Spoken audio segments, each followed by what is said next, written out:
When it comes to reds, whether it be for, I'm going to speak for both Domaine, Guiberteau, and myself, everything's 100% destemmed. We've been playing around for the past 4 or 5 years with some whole cluster fermentations.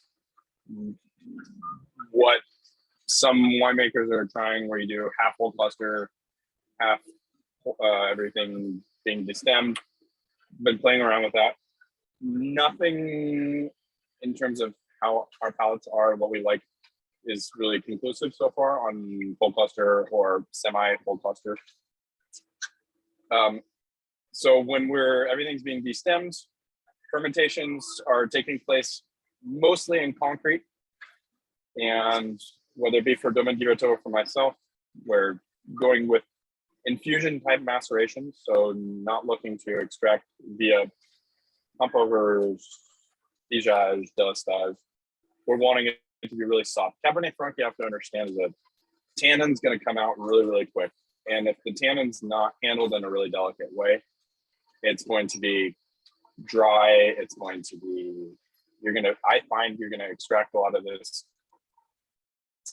greenness to it that I think a lot of people historically have shied away from. So when you're extracting Cabernet from Cabernet Franc, you have to really, really go at it. I think the less, the better, actually. That's my philosophy. Yeah, I have to understand Cabernet Franc. A lot of people boast and talk about, oh, I make wines from vines that are yielding almost nothing in terms of the amount of crop.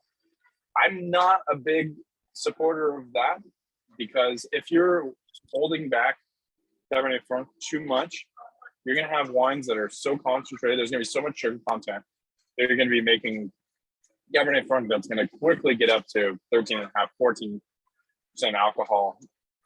You're going to be extracting tannin really, really quickly.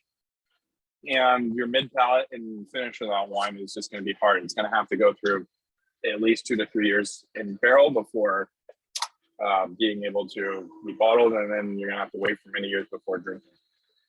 So there's a middle ground, and I think that middle ground is being allowing that the vines to have a certain amount of crop, but not too much. Because if there's too much, then you're gonna pull out a lot of the pyrazines. You're gonna get a lot of this green bell pepper side of it that we don't like, and so there's both a balance of how the vineyard management is approached, and then also how picking and how sorting is done. So we're not crushing, actually. We're just letting the natural gravity of the grapes, kind of crush the other ones. We do heat our tanks, and everything's temperature controlled. You have to understand that because we are heating to make sure that there's no development of Brettanomyces and the must, that the skins are softened by that temperature being a little bit higher, and so extraction is a little bit easier when the temperature is higher during fermentation. So